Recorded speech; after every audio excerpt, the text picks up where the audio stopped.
قرآن پاک کی سورہ الزمر اس کی آیت نمبر 11 حمد و صلات کے بعد تلاوت کی ہے،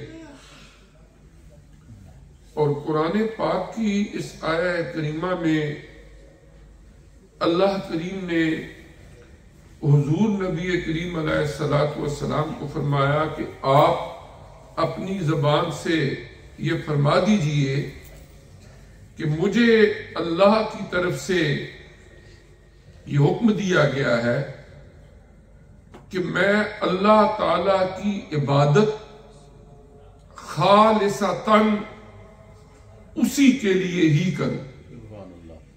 یعنی نبی کریم علیہ السلام کو اللہ کریم نے عبادات کے اندر اخلاص کا اعلان فرمانے کی تلقین فرمائی۔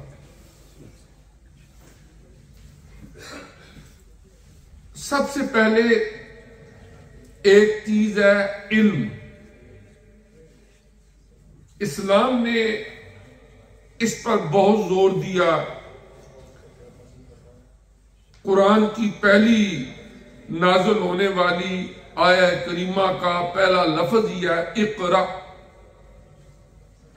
پڑھیے، اور پھر حضور علیہ السلام کی بہت ساری احادیث مبارکہ ہیں جن میں علم کے فضائل کو بیان کیا گیا اور زور دیا گیا اس بات پر کہ آپ علم حاصل کریں۔ اطلبوا العلم من المہد الی اللحد، ماں کی گود سے لے کر قبر کے دھانے تک علم حاصل کرتے رہو۔ حضور نبی کریم علیہ السلام کی جو دعا اللہ کریم نے قرآن میں ارشاد فرمائی، رب زدنی علما، اے اللہ پاک میرے علم میں اضافہ فرما۔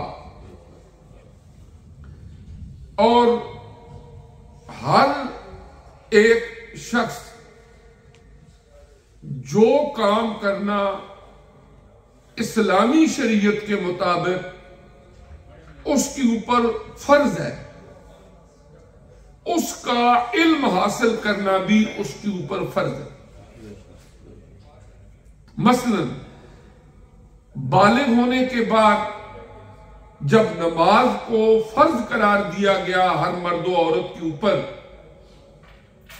تو اس نماز کا علم حاصل کرنا، اس کو سیکھنا، یہ بھی فرض قرار دے دیا گیا، اس لیے کہ اگر اس کا علم نہیں ہوگا تو کوئی بھی شخص اس فرض کی ادائیگی نہیں کر سکے۔ علی ھذا القیاس جتنے بھی امور سر انجام دینے فرائض میں داخل ہیں ان کا علم حاصل کرنا بھی فرض ہے۔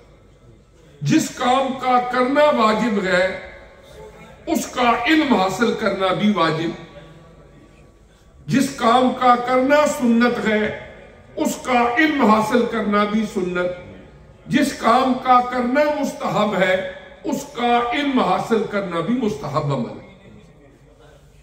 اب اگر کسی کے پاس علم تو ہو لیکن اس علم کے باوجود وہ عمل نہ کرے تو وہ علم بیکار ہو گیا۔ مثلا ایک آدمی نے کسی بہت اچھے عالم کے پاس بیٹھ کے وضو کرنے کا طریقہ سیکھا، پریکٹیکلی ایک ایک فرض، ایک ایک سنت کی ادائیگی سیکھی کہ کس طرح میں نے وضو شروع کرنا ہے، کس طرح میں نے معصورہ دعائیں پڑھنی ہے، ہر چیز پراپر طریقے سے سیکھ لی، لیکن وہ وضو کرتا ہی نہیں ہے نماز پڑھنے کے لیے، نماز نہیں پڑھتا ہے۔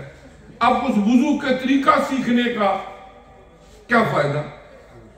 ایک آدمی نے بہت اچھے قاری صاحب کے پاس بیٹھ کے پوری نماز کو تجوید کے ساتھ پڑھا، سیکھا، لیکن فجر کے وقت وہ سویا رہتا ہے، اٹھ کے نماز نہیں پڑھتا، نماز کے وقت وہ کوتاہی کرتا ہے، تو علم اپنی جگہ اس نے سیکھ لیا، لیکن اس کا فائدہ کوئی نہیں جب تک کہ علم کے مطابق عمل نہ ہو. یعنی جس طرح ایک درخت ہے اور علم ایک درخت کی طرح ہے اور عمل اس کا پھل ہے، اور علم ہو عمل نہ ہو تو مطلب ایک ایسا درخت جو بغیر پھلوں کے ہے، اس کا کیا فائدہ؟ ایک بندہ آم کا درخت لگائے کہ ہم نے آم کھانے ہیں، درخت تو نظر آ رہا ہے لیکن آم ساتھ نہیں لگتے، اس کو کیا فائدہ اس درخت کا؟ تو علم جو ہے نا، علم ایک بہت ضروری ہے، لیکن اس سے اگلی سٹیج کیا ہے کہ جب وہ علم حاصل کر لیا ہے تو اس کے مطابق عمل کرنا.